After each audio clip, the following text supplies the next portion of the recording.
ونستغفره ونعوذ بالله من شرور أنفسنا ومن سيئات أعمالنا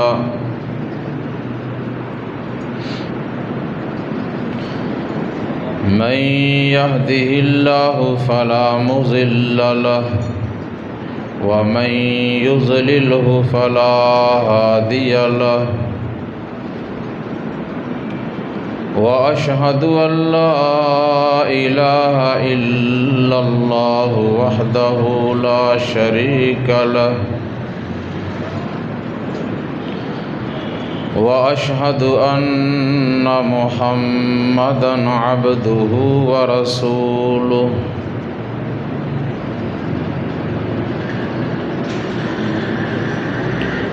أما بعد فإن خير الحديث كتاب الله وخير الهدي هدي محمد صلى الله عليه وآله وسلم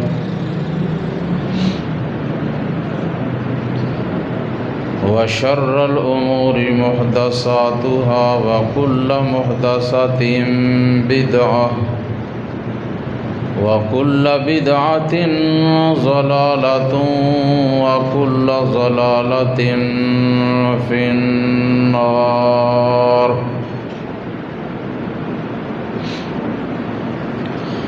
اللهم صل على محمد وعلى آل محمد كما صليت على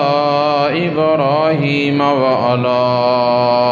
آل إبراهيم إنك حميد مجيد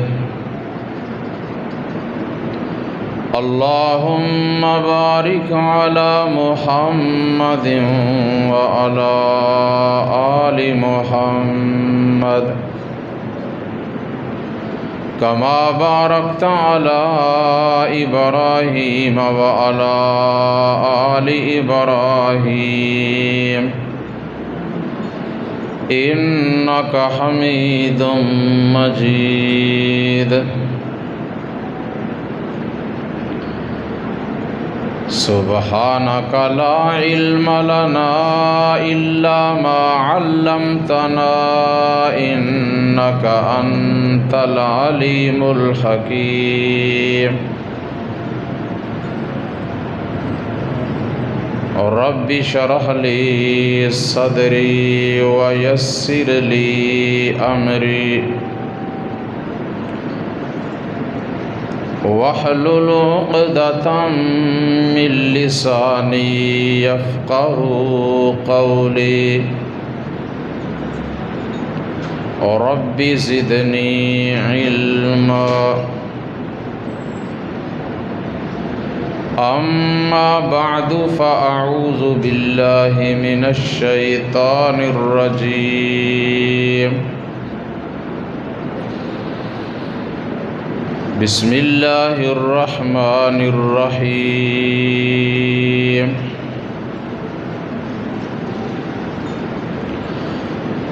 إلا تنصروه فقد نصره الله إذ أخرجه الذين كفروا ثاني اثنين إذ هما في الغار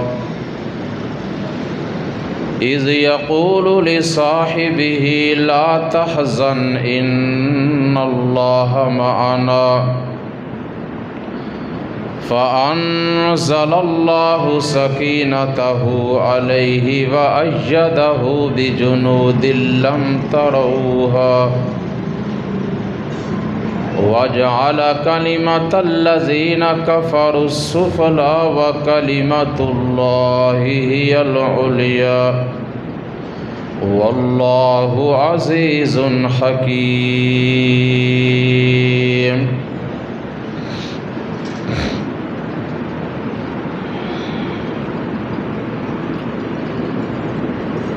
اللہ تبارک و تعالی کی حمد و ثنا اور نبی اکرم صلی اللہ علیہ وآلہ وسلم کی ذات اقدس پہ درود و سلام کے بعد سامعین محترم،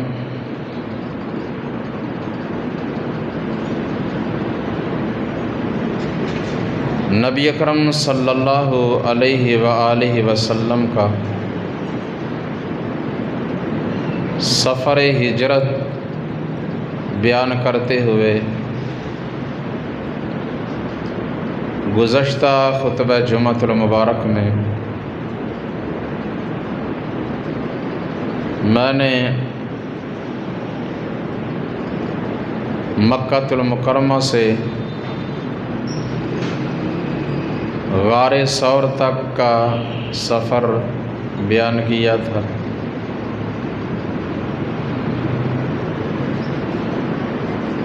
آج کے اس خطبہ جمعۃ المبارک میں اس سے اگلا سفر یعنی غار ثور سے لے کر مدینہ المنورہ تک اور درمیان میں جو معاملات، جو واقعات، جو حالات پیش آئے آپ کے سامنے بیان کرنے کی کوشش کروں گا۔ دعا ہے کہ اللہ تعالی صحیح حق بات بیان کرنے کی اور اس پہ ہم سب کو عمل کرنے کی توفیق عطا فرمائے۔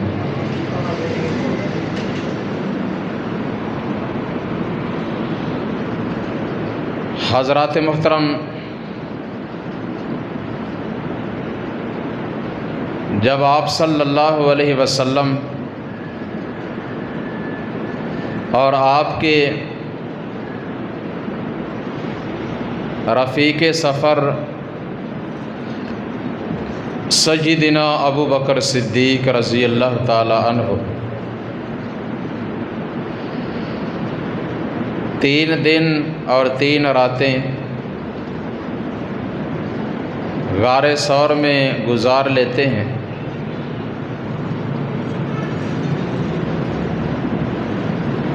اور وہ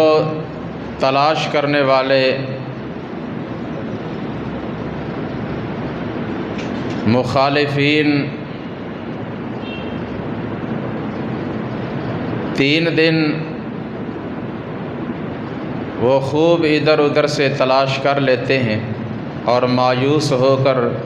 واپس پلٹ جاتے ہیں۔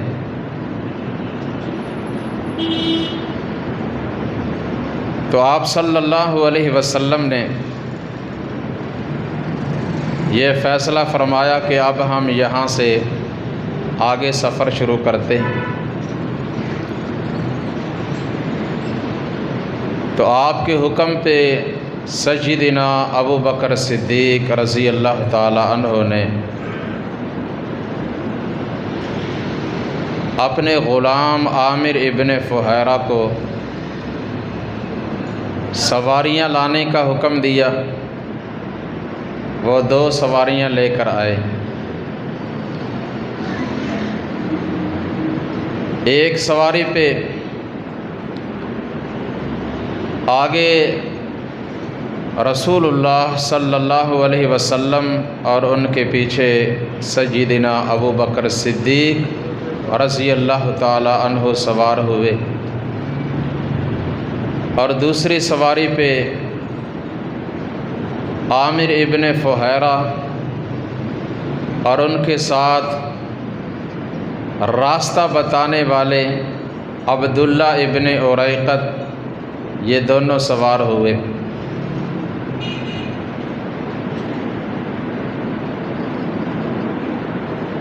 سفر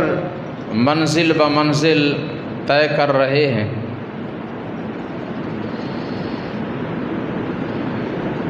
اس راستہ میں بھی حضرت ابو بکر صدیق رضی اللہ تعالیٰ عنہ کا امتحان تھا، اور قدم قدم پہ امتحان۔ ایک آدمی ملا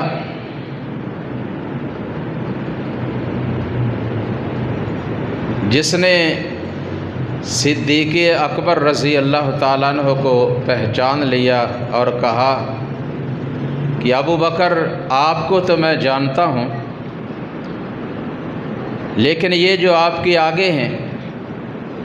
یہ کون ہے؟ اب امتحان تھا کہ اگر سچ بتائیں، رسول اللہ صلی اللہ علیہ وسلم کا نام لیں،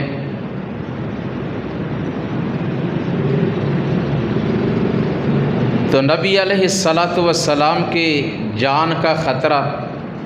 کیونکہ دشمن تعاقب میں لگے ہیں، اور اگر جھوٹ بولیں،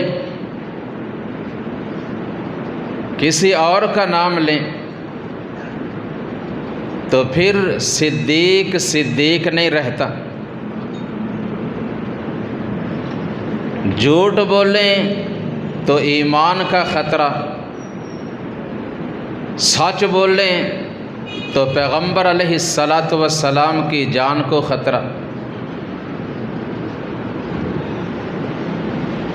تو جواب اتنا عمدہ اور احسن دیا کہ نبوت بھی بچ گئی اور صداقت بھی بچ گئی، بات بھی سچی اور جواب بھی پورا ہو گیا۔ فرمایا ھذا رجل یہدینی السبیل، کہ میرے آگے وہ شخصیت ہیں، وہ آدمی ہیں جو مجھے سیدھا راستہ بتاتے ہیں۔ اس نے سمجھا کہ کہیں جا رہے ہیں، راستہ معلوم نہیں، راستہ معلوم کرنے کے لیے کسی کو ساتھ بٹھا رکھا ہے۔ فرمایا جاؤ تم زمین کا راستہ سمجھو، میں اپنے پیغمبر علیہ السلام سے جنت کا راستہ سمجھ لیتا ہوں۔ صحیح بخاری میں سیدنا ابو بکر صدیق رضی اللہ تعالیٰ عنہ خود بیان کرتے ہیں کہ ہم نے پوری رات اور دن کو دوپہر تک سفر کیا، پوری رات اور آدھا دن انسان تھک جاتا ہے، دوپہر کے وقت ہم کسی سایہ کی تلاش میں تھے کہ کوئی سایہ ملے اور ہم وہاں کچھ دیر کے لیے آرام کر لیں۔ کافی دور جا کر ایک چٹان آئی، ہم اس کے سایہ کے نیچے اترے، سواریوں کو بٹھایا، اور میں نے اپنے ہاتھ سے زمین کو برابر کیا، کپڑا بچھایا، اور نبی اکرم صلی اللہ علیہ وسلم کی خدمت میں عرض کیا کہ یا رسول اللہ صلی اللہ علیہ وسلم، آپ ذرا آرام فرما لیں اور میں پہرا دیتا ہوں۔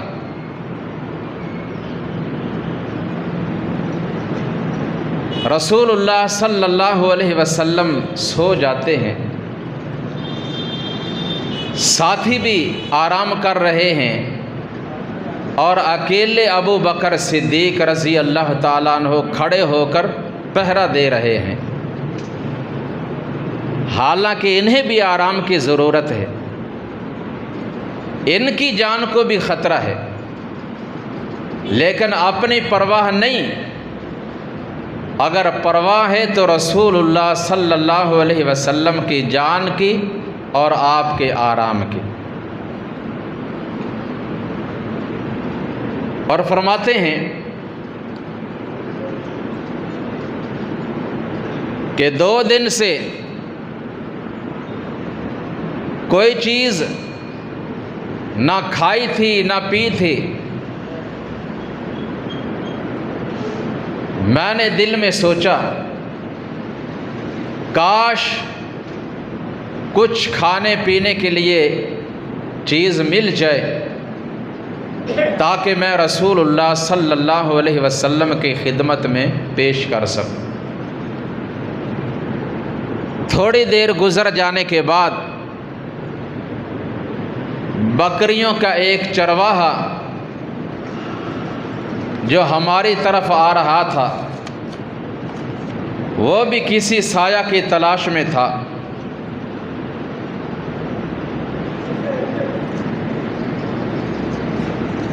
تو جب قریب آیا میں نے اس سے پوچھا، اللہ کے بندے، آپ کے پاس کوئی دودھ دینے والی بکری ہے؟ اس نے کہا ہاں، اور ایک بکری کی طرف اشارہ کیا۔ میں نے اجازت لی، اس نے اجازت دے دی، تو میں نے ایک پیالہ نما پتھر لیا اور اس میں دودھ دوہا۔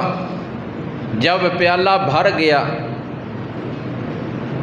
تو میں لے کر نبی علیہ السلام کے پاس حاضر ہوا۔ آپ آرام فرما ہیں، اور میں نے پانی سے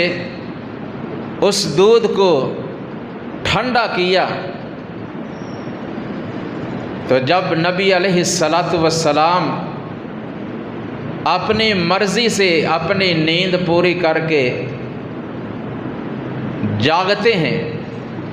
تو میں نے آپ صلی اللہ علیہ وسلم کی خدمت میں دودھ پیش کیا۔ آپ نے بسم اللہ پڑھ کر اللہ کا نام لے کر دودھ نوش فرمایا، اور اتنا دودھ پیا کہ میں خوش ہو گیا۔ رسول اللہ صلی اللہ علیہ وسلم آرام کرتے ہیں، صدیق اکبر کو خوشی نصیب ہوتی ہے۔ آپ کھانا کھاتے ہیں، ابو بکر صدیق خوش ہوتے ہیں۔ آپ پانی پیتے ہیں یا دودھ پیتے ہیں، آپ خوش ہوتے ہیں۔ آپ کو جب بھی سکون ملتا ہے، راحت ملتی ہے، خوشی ابو بکر صدیق کو ہوتی ہے رضی اللہ تعالی عنہ۔ یہ ان کے درجات ایسے ہی بلند نہیں ہوئے، نبی اکرم صلی اللہ علیہ وسلم کے آرام اور سکون کے لیے انہیں بہت کچھ کرنا پڑا۔ اور نبی علیہ السلام نے ایسے ہی نہیں فرما دیا تھا اپنے آخری خطبہ میں کہ ان من امن الناس علی فی صحبتہ ومالہ ابو بکر، میری زندگی میں جس نے سب سے زیادہ میرا ساتھ دے کر اور مجھ پہ مال خرچ کر کے مجھ پہ احسانات کیے ہیں وہ ابو بکر صدیق ہیں رضی اللہ تعالی عنہ۔ اور ایک دوسری روایت میں کہ باقی ہر شخص کے احسانات کا بدلہ میں نے دنیا میں دے دیا، لیکن صدیق اکبر وہ محسن ہیں جن کے اس قدر مجھ پر احسانات ہیں کہ ان کا بدلہ میں دنیا میں نہیں دے سکا، قیامت کے دن اللہ سبحانہ و تعالی ہی اپنے خزانوں سے دیں گے۔ وَلَوْ كُنْتُ مُتَّخِذًا خَلِيلًا لَاتَّخَذْتُ أَبَا بَكْرٍ خَلِيلًا،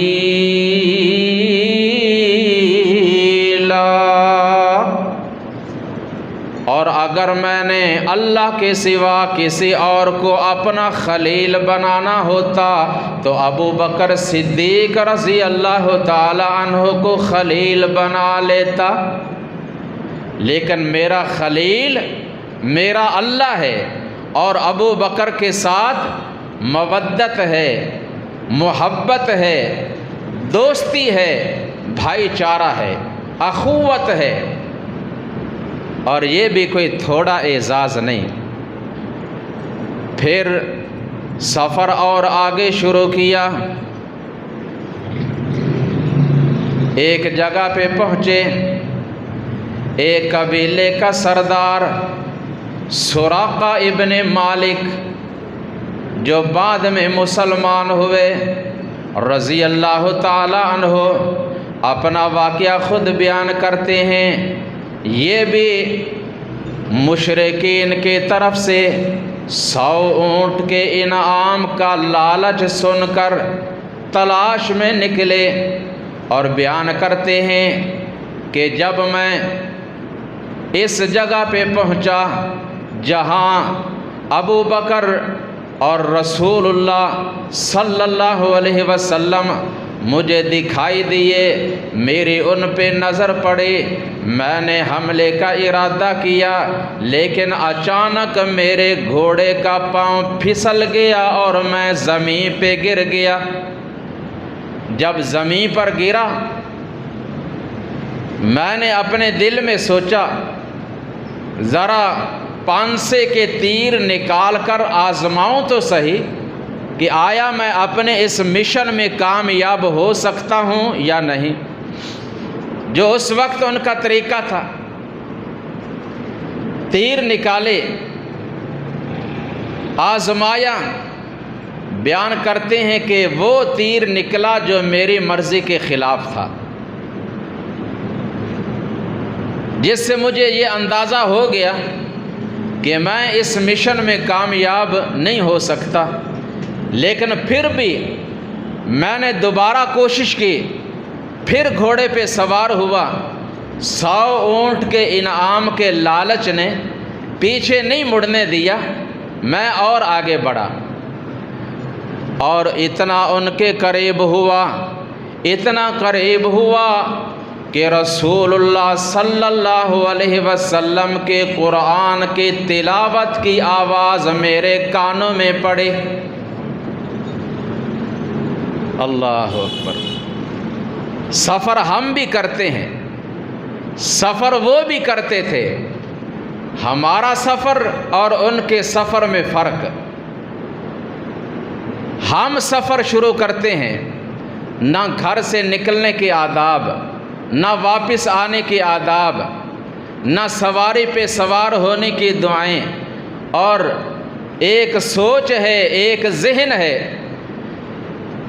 کہ سفر پرسکون تب ہوگا جب راستہ میں گانے گائیں گے یا گانے سنیں گے، اور نہیں تو چلو قوالی ہی لگا لیں۔ نہیں، نبی علیہ السلام سیدنا عبداللہ ابن عمر رضی اللہ تعالیٰ عنہ بیان کرتے ہیں، ایک دفعہ میں پیغمبر علیہ السلام کے ساتھ سفر کر رہا تھا، ایک طرف سے بانسری کی آواز آنے لگی، کوئی بکریوں کا چرواہا تھا، بانسری بجا رہا تھا،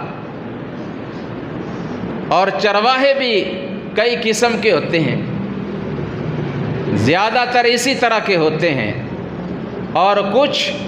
ایماندار عبادت گزار بھی ہوتے ہیں۔ نبی علیہ السلام فرماتے ہیں، ایک بکریوں کا چرواہا، اس کا معمول یہ تھا بکریاں لے کر چرانے کے لیے نکلتا، جب نماز کا وقت ہوتا اکیلا ہی اذان کہہ کر نماز پڑھنے لگ جاتا اور یہ انداز اختیار کرتا جیسے نماز کی جماعت کروا رہا ہے۔ اللہ سبحانہ و تعالی اس کی طرف دیکھ کر مسکرا پڑتے ہیں، خوش ہو جاتے ہیں، اور اللہ اپنے فرشتوں کو حکم دیتے ہیں جاؤ میرے اس بندے کے پیچھے صفیں بنا کر کھڑے ہو جاؤ۔ اللہ اکبر۔ اکیلا آدمی بھی یہ طریقہ اختیار کرے تو نماز با جماعت کا اجر اللہ سے لے سکتا ہے۔ اللہ کے خزانے بڑے وسیع ہیں، اور ہماری حالت اکثریت تو اللہ معاف کرے ویسے ہی بے نمازوں کی، اور جو نمازی ہیں وہ بھی سست، اور کئی ایک نے یہ معمول ہی بنایا ہوا ہے کہ ایک دو رکعتیں گزار کر بعد میں ہی شامل ہونا ہے، تیسری رکعت میں یا چوتھی رکعت میں تکبیر اولیٰ کے ساتھ مل کر نماز با جماعت پڑھنے کا شوق ہی دل میں نہیں ہوتا، جبکہ رسول اللہ صلی اللہ علیہ وسلم نے فرمایا جس نے 40 دن پانچوں نمازیں با جماعت تکبیر اولیٰ کے ساتھ پڑھ لیں، اللہ تبارک و تعالی اسے 2 چیزوں سے بری فرما دیتے ہیں، دنیا میں منافقت سے یعنی منافقت اس کے دل سے ختم کر دیتے ہیں، اور آخرت میں جہنم کے عذاب سے اللہ اسے بچا لیتے ہیں۔ اللہ تعالی ہمیں یہ عمل کرنے کی توفیق عطا فرمائے۔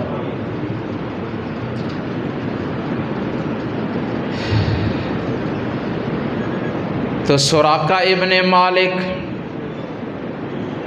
پہلے میں وہ حدیث بیان کر رہا تھا نا، عبداللہ بن عمر رضی اللہ تعالیٰ عنہ فرماتے ہیں جب ایک طرف سے بانسری کی آواز آنے لگی، سنتے ہی رسول اللہ صلی اللہ علیہ وسلم نے اپنے کانوں میں انگلیاں ڈال لیں اور مجھے حکم دیا کہ جب بانسری کی آواز آنا بند ہو جائے مجھے بتا دینا۔ ہم چلتے گئے، جب آواز آنا بالکل ختم ہو گئی میں نے آپ صلی اللہ علیہ وسلم کو بتایا،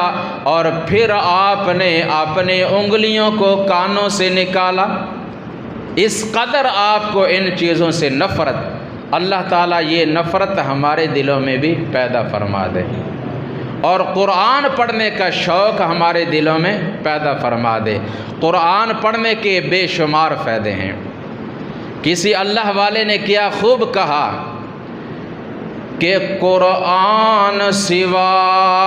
بیکار ہیں تو، قرآن سوا بیکار ہیں تو، بے عملہ بد کردار ہیں تو، قرآن حکیم روحانی ہے، قرآن حکیم روحانی ہے، نبض و خواب بیمار ہے تو، وَنُنَزِّلُ مِنَ الْقُرْآنِ مَا هُوَ شِفَاءٌ وَرَحْمَةٌ لِّلْمُؤْمِنِينَ۔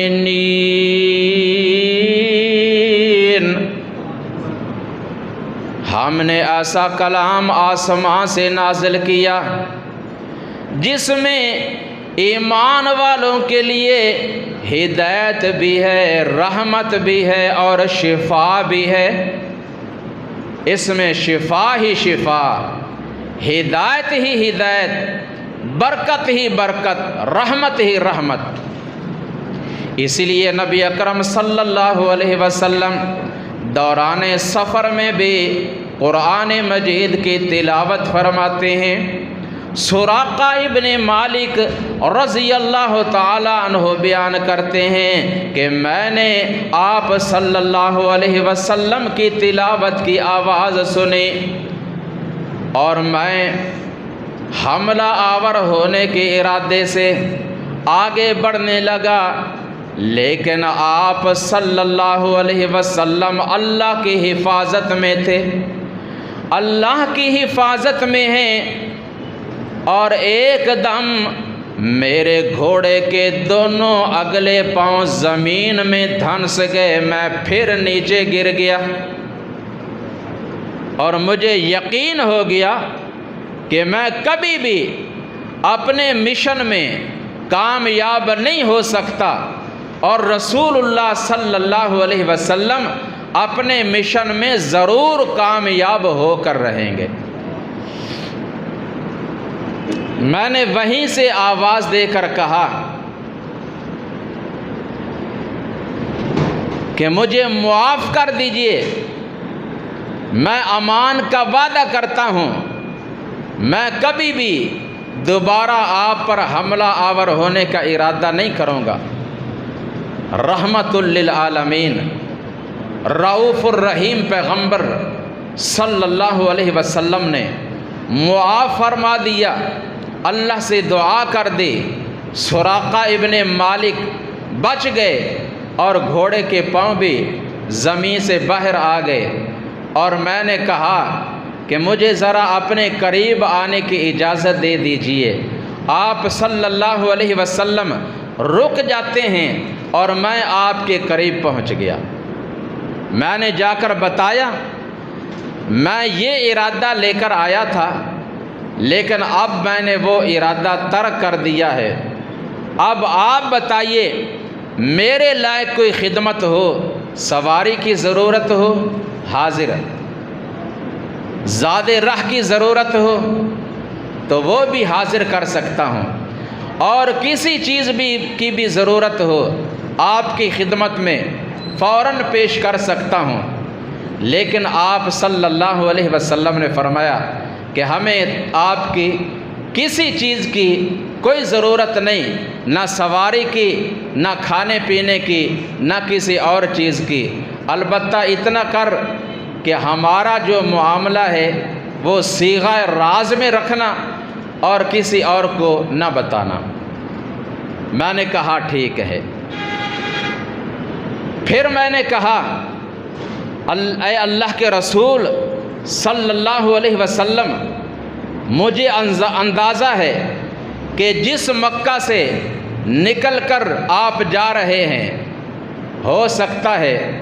ان قریب آپ دوبارہ فاتح بن کر واپس آئیں، اور یہ سب لوگ آپ کا مقابلہ نہ کر سکیں،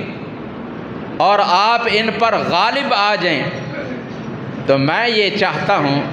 کہ آپ مجھے پروانہ امن لکھ کر دے دیں، میرے لیے امان لکھ کر دے دیں۔ آپ نے عامر ابن فہیرہ کو حکم دیا، انہوں نے چمڑے کے ایک ٹکڑے پہ پروانہ امن مجھے لکھ کر دے دیا۔ میں واپس پلٹنے لگا، آپ صلی اللہ علیہ وسلم نے ایک اور بات کی پیش گوئی فرمائی۔ آپ نے فرمایا سراقہ، ذرا اپنے تصور میں لا، اس وقت تو کیسا لگے گا جب یہ روم، شام، ایران فتح ہو جائے گا، اور جب مال بطور غنیمت تقسیم ہوگا، اس وقت کسریٰ کے کنگن تیرے حصہ میں آئیں گے۔ میں حیران رہ گیا، کسریٰ کے کنگن؟ فرمایا ہاں، ابھی یقین نہیں آ رہا تھا کہ مکہ سے اتنے ڈرتے ہوئے نکل رہے ہیں اور بات کر رہے ہیں روم، شام، ایران کی فتح کی۔ فرمایا ہاں۔ میں نے پوچھا کون کسریٰ؟ کسریٰ ابن ہرمز، شہنشاہ ایران، اس کے کنگن میرے حصے میں آئیں گے؟ فرمایا ہاں آئیں گے، ضرور آئیں گے۔ اللہ اکبر۔ اور اللہ تعالیٰ نے آپ صلی اللہ علیہ وسلم کی پھر یہ پیش گوئی پوری فرما دی۔ آپ صلی اللہ علیہ وسلم دنیا سے رخصت ہو گئے، صدیق اکبر کا بھی دور خلافت گزر گیا، سیدنا عمر فاروق رضی اللہ تعالی عنہ کا زمانہ خلافت آیا۔ اللہ سبحانہ و تعالی نے واقعتاً شام، روم اور فارس کو فتح فرما دیا، ان کا مال تقسیم ہوا اور کسریٰ کے کنگن سراقہ ابن مالک کے حصہ میں آ گئے۔ یہ پکڑ بھی رہے ہیں، آنکھوں سے آنسو بھی جا رہے ہیں، خوشی کی آنسو، اور کہہ رہے ہیں اشہد اللہ الہ الا اللہ وحدہ لا شریک لہ واشہد ان محمد رسول اللہ صلی اللہ علیہ وسلم۔ بتایا کہ لوگوں، یہ جو کنگن اس وقت میرے حصہ میں آئے ہیں، اس کے 20 سال پہلے پیغمبر علیہ السلام بشارت دے کر گئے ہیں، آپ اس کی پیش گوئی فرما کر گئے ہیں جو آج پوری ہو گئی۔ سفر آگے شروع کیا، منزل بمنزل سفر جاری ہے۔ راستہ میں ایک خیمہ نظر آیا۔ یہ کس کا خیمہ ہے؟ یہ ایک بڑھیا خاتون جس کا نام ہے ام معبد، اور اس نے راستہ میں یہ خیمہ لگا ہی اسی نیت سے رکھا تھا کہ گزرنے والے مسافروں کو کھانا کھلانا، پانی پلانا، مہمانوں کی میزبانی کرنا، مسافروں کی خدمت کرنا، یہ کوئی چھوٹا عمل نہیں، یہ بھی بہت بڑا عمل ہے۔ قرآن مجید میں آپ نے جگہ جگہ پڑھا نہیں، جہاں پہ اللہ تعالیٰ نے فقراء، مساکین، یتیموں کے ساتھ حسن سلوک کا حکم دیا ہے، وہاں اللہ تعالیٰ نے ابن السبیل، مسافر کہہ کر ان کے ساتھ بھی اچھا سلوک کرنے کا حکم دیا ہے۔ مسافر اگرچہ اپنے علاقہ میں مالدار ہی کیوں نہ ہو،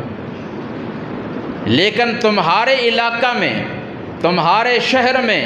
تمہارے بستی میں، تمہارے محلے میں آ کر اسے کسی چیز کی ضرورت پیش آ گئی ہے، کھانے کی یا پینے کی یا سواری کی، تو اللہ تعالیٰ نے اس کے ساتھ اچھا سلوک کرنے کا حکم دیا ہے۔ اللہ اکبر۔ نبی اکرم صلی اللہ علیہ وسلم فرماتے ہیں ایما مسلمن سقا مسلمن علی ظمأ سقاہ اللہ من حوضی و ایما مسلمن اطعم مسلمن علی جوع اطعمہ اللہ من ثمار الجنہ و ایما مسلمن البس مسلمن البسہ اللہ من خضر الجنہ۔ جو مسلمان کسی بھوکے مسلمان کو کھانا کھلائے گا، اللہ احکم الحاکمین اسے جنت کا کھانا کھلائیں گے، اور جو مسلمان کسی پیاسے مسلمان کو پانی پلائے گا، اللہ سبحانہ و تعالی اسے میرے حوض کوثر سے پانی پلائیں گے، اور جو مسلمان کسی ننگے مسلمان کو لباس پہنائے گا، اللہ تعالی اسے جنت کا سبز لباس پہنائیں گے۔ آپ صلی اللہ علیہ وسلم نے فرمایا ابو بکر رضی اللہ تعالی عنہ، جاؤ اس بڑھیا خاتون سے پوچھو تیرے پاس اگر کوئی چیز کھانے کے لیے، پینے کے لیے ہے تو ہمیں دے دیجئے۔ جاتے ہیں، پوچھتے ہیں، یہ دیکھتی ہیں اور کہتی ہیں اللہ کی قسم، جب سے میں نے ہوش سنبھالا ہے اس وقت سے لے کر آج تک میں نے اتنے اچھے پروقار اور خوبصورت مہمان زندگی میں دیکھے ہی نہیں، لیکن میری بد نصیبی قحط سالی کا زمانہ ہے، میرے پاس بھی اب نہ کوئی چیز کھانے کے لیے موجود اور نہ پینے کے لیے، اور مجھے اس بات کی ہمیشہ حسرت سے رہے گی۔ اتنے اچھے مہمان خالی چلے جائیں بغیر کچھ کھائے پیے، اگر میرے پاس کوئی چیز ہوتی تو میں ضرور آپ کی خدمت میں پیش کرتی۔ اللہ تعالیٰ نے اپنے پیغمبر صلی اللہ علیہ وسلم کی نبوت و رسالت کا معجزہ اور اپنی قدرت کا کرشمہ دکھانا تھا، پھر اللہ نے دکھایا۔ آپ نے فرمایا دودھ دینا چھوڑ رکھا ہے، یہ لاغر ہے، بیمار ہے، بڑھیا ہے، اور جو صحت مند دودھ دینے والی بکریاں ہیں انہیں میرا خامند ابو معبد باہر چرانے کے لیے لے کر گیا ہوا ہے، البتہ آپ لوگ تشریف رکھیں، کچھ دیر کے لیے آرام کریں، میرا خامند آئے گا، ہم آپ کو دودھ بھی پلا دیں گے، کھانا بھی کھلا دیں گے، لیکن وقت لگے گا۔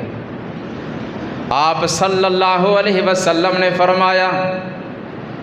اماں جان آپ ہمیں اسی بکری کا دودھ پینے کی اجازت دے دیں، اجازت دینا آپ کا کام، دودھ پلانا ہمارے مالک کا کام۔ اس نے کہا مسافر ہیں، بھوک لگی ہے، ضد کر رہے ہیں، چلو اپنی ضد پوری کر لیں، کوشش کر لیں۔ کہا میری طرف سے اجازت ہے، اگر تمہیں اس میں سے کچھ دودھ ملتا ہے تو کوئی اعتراض نہیں۔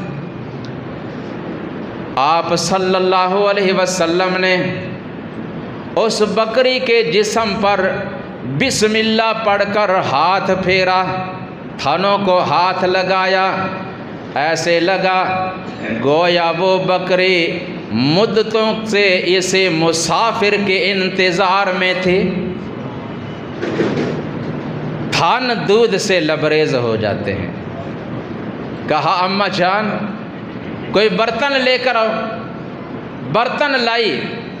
آپ صلی اللہ علیہ وسلم نے اللہ کا نام لیا، برتن دودھ سے بھر گیا۔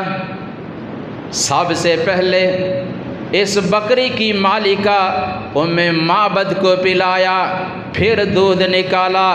برتن بھر گیا، آپ نے اپنے ساتھیوں کو پلایا، پھر دودھ نکالا، سب سے آخر میں آپ صلی اللہ علیہ وسلم نے نوش فرمایا، اور پھر گھر کے جتنے بھی برتن تھے دودھ سے بھر گئے، اور وہ دودھ اور بکری ان کے حوالے کر دی،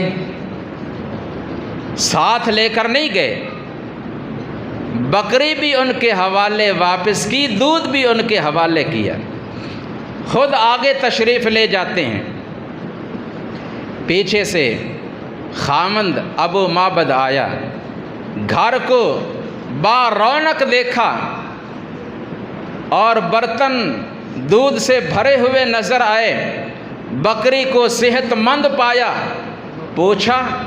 ام معبد یہ کیا معاملہ ہے؟ کون آیا تھا؟ کیا ہوا تھا؟ بتا دیجئے۔ جب اس نے ساری بات بتائی، پوچھا ذرا اس آدمی کا حلیہ بتا دو، اس کا رنگ کیسا تھا، قد کیسا تھا، شکل کیسی تھی؟ تو ام معبد نے اتنے دلکش اور پیارے انداز میں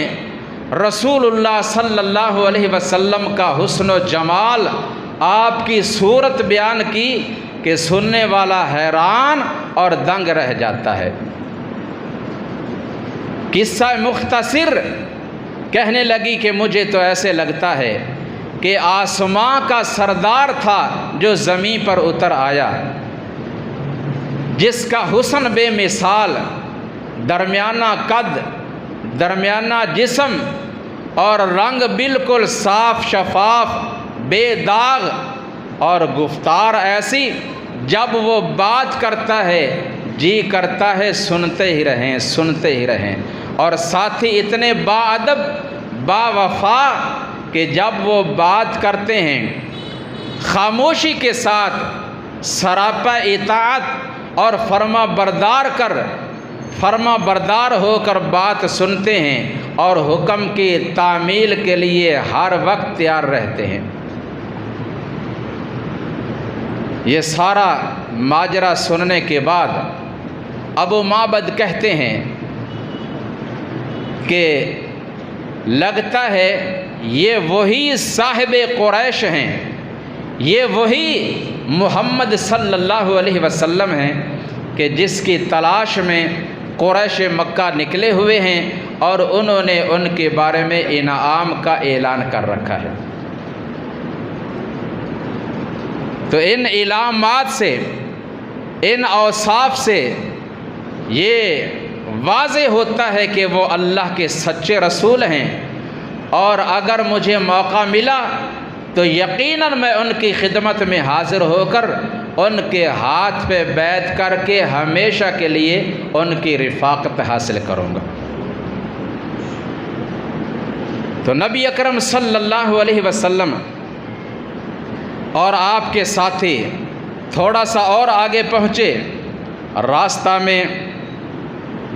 آپ صلی اللہ علیہ وسلم کے ایک عظیم صحابی حواری رسول حضرت زبیر ابن عوام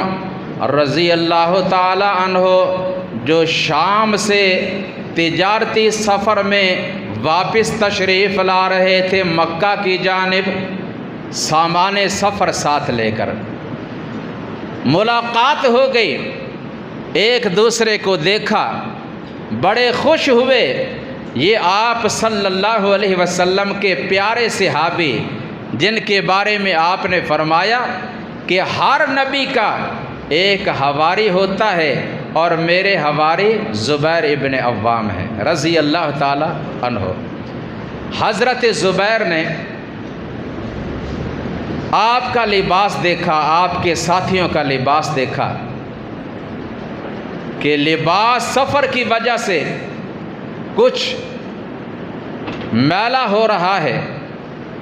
انہوں نے سفید صاف ستھرا بہترین اور عمدہ لباس آپ صلی اللہ علیہ وسلم کی خدمت میں پیش کیا، آپ نے اسے زیب تن کیا، یہ بھی اللہ کی طرف سے آپ کی مدد تھی۔ اور پھر اس کے آگے ایک اور آدمی، ایک قبیلے کا سردار اپنے ساتھ 70 آدمیوں کو ساتھ لیے ہوئے آپ صلی اللہ علیہ وسلم کے تعاقب میں نکلا ہوا تھا۔ نام کیا تھا؟ برادہ اسلمی۔ جب قریب آیا تو رسول اللہ صلی اللہ علیہ وسلم نے ان کو اپنے اور قریب کیا، اور آپ صلی اللہ علیہ وسلم نے اتنے محبت بھرے انداز میں، پیارے لہجے میں ان سے بات کی، اسلام کی خوبیاں بیان کی، قرآن مجید کی تلاوت کی، اللہ تعالیٰ کی مدد شامل حال ہوئی۔ برادہ اسلمی اپنے 70 ساتھیوں سمیت مسلمان ہو گیا، اسلام قبول کر لیا۔ جو آئے تھے مخالف اور دشمن بن کر، لیکن آپ صلی اللہ علیہ وسلم کا پیار، آپ کا اخلاق دیکھ کر آپ کے فداکار اور جان نثار بن گئے، اور انہوں نے پھر آپ کے ہاتھ پہ بیعت کی، اور برادہ اسلمی نے اپنا امامہ اتار کر اپنے نیزے پہ لٹکایا، اور اسے لہراتے ہوئے آپ صلی اللہ علیہ وسلم سے پہلے ہی مدینہ کی جانب جا رہے ہیں، اور مدینہ والوں کو یہ بشارت سنا رہے ہیں کہ اے اہل مدینہ، وہ جس کا تم کئی دنوں سے انتظار کر رہے تھے۔ وہ صلح کا بانی، امن کا حامی اور لوگوں کو آپس میں ملانے والا، نفرتیں کدورتیں ختم کرنے والا اور محبتیں بانٹنے والے محمد الرسول اللہ صلی اللہ علیہ وسلم ان قریب تمہارے پاس پہنچنے والے ہیں۔ اس دن سے لے کر انصار مدینہ آپ صلی اللہ علیہ وسلم کے استقبال کے لیے مدینہ سے باہر آ کر آپ کے راستہ میں کھڑے ہو جاتے ہیں۔ ایک دن گزرا، انتظار کر کر کے واپس پلٹ گئے، 2 دن گزرے، تیسرا دن گزرا، واپس پلٹ گئے، اور ان کے پلٹ جانے کے بعد ایک یہودی اپنے کسی کام کے لیے اپنے مکان کی چھت پہ چڑھتا ہے اور دور سے دیکھتا ہے، پہچان لیتا ہے اور بلند آواز سے اعلان کر کے کہتا ہے، اے مدینہ والو، جس کا تم ہر روز انتظار کیا کرتے تھے اب وہ آ گئے ہیں، وہ تشریف لا رہے ہیں۔ یہ انصار مدینہ فوراً آپ کے استقبال کے لیے مدینہ کی آبادی سے باہر نکل آتے ہیں، آپ کا استقبال کرتے ہیں، اور جب آپ قریب آتے ہیں تو انصار مدینہ کی معصوم بچیاں یہ آپ صلی اللہ علیہ وسلم کو دیکھ کر ایک بڑا پیارا ترانہ نغمہ گاتی ہیں، کہتی ہیں کہ اشرق البدر علینا من ثنیات الوداع وجب الشکر علینا ما دعا للہ داعی ایھا المبعوث فینا جئت بالامر المطاع۔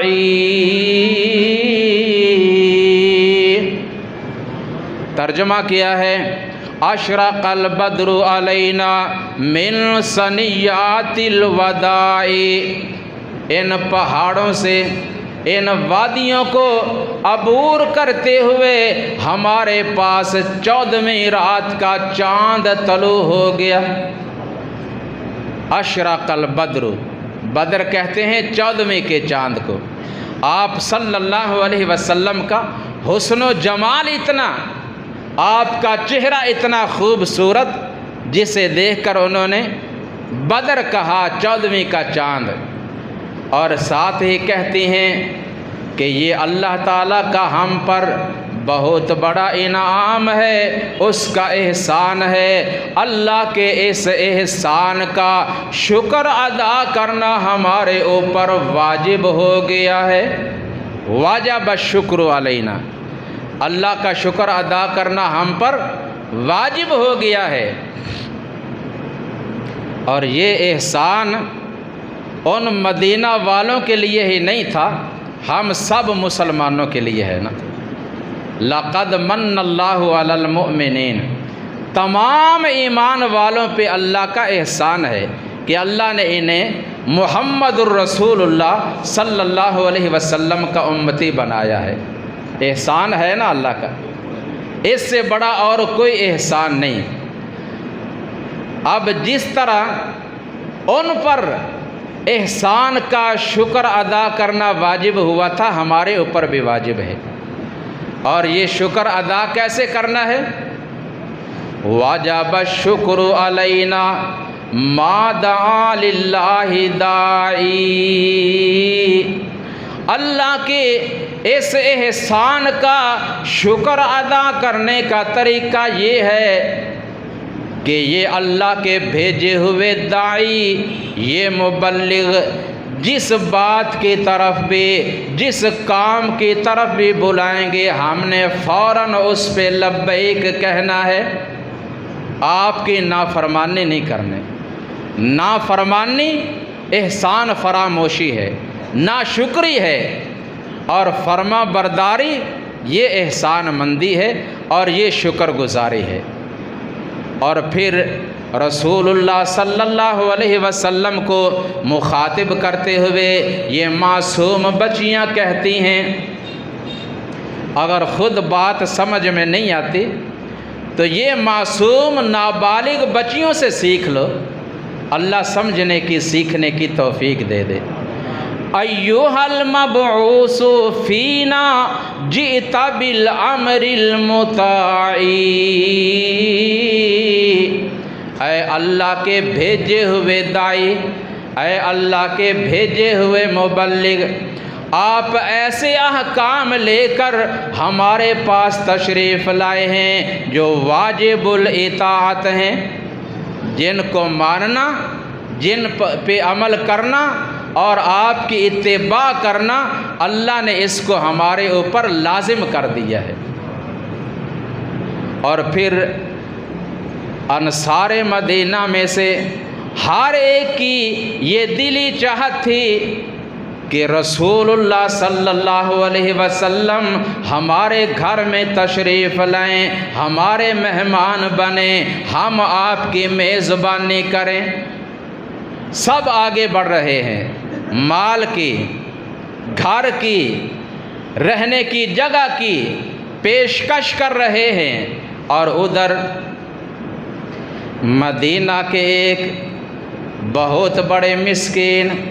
غریب ابو ایوب انصاری رضی اللہ تعالی عنہ، ان کو بھی ان کی بیوی کہتی ہیں کہ جائیں آپ بھی کوشش کریں نبی علیہ السلام کو اپنے گھر لانے کی۔ کہاں ہم، کہاں وہ، ادھر اتنے مالدار، جاگیردار، سرمایہ دار، سردار، بھلا ان کو چھوڑ کر ہمارے گھر وہ کیسے آئیں گے؟ کہا اگر وہ دنیا دار اور مالداروں کو پسند کرنے والے ہیں پھر تو ہماری باری نہیں آئے گی، لیکن اگر آپ فقراء مساکین سے محبت کرنے والے ہیں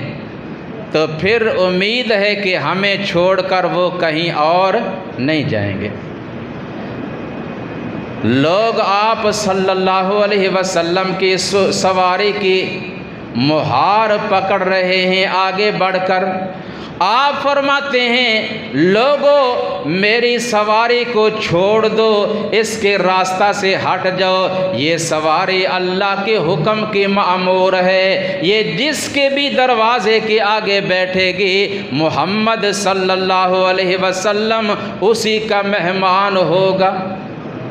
آپ صلی اللہ علیہ وسلم کی سواری گلیوں سے، بازاروں سے گزرتی ہوئی اور مالداروں کے، سرداروں کے گھر بار ان کے دروازوں کو چھوڑتی ہوئی حضرت ابو ایوب انصاری رضی اللہ تعالی عنہ کے دروازے کے آگے بیٹھ گئی۔ اللہ، انہوں نے آگے بڑھ کر آپ صلی اللہ علیہ وسلم کا سامان اٹھایا، اپنے گھر لے گئے، اور آپ صلی اللہ علیہ وسلم بھی ان کے گھر تشریف لے جاتے ہیں۔ اللہ تبارک و تعالی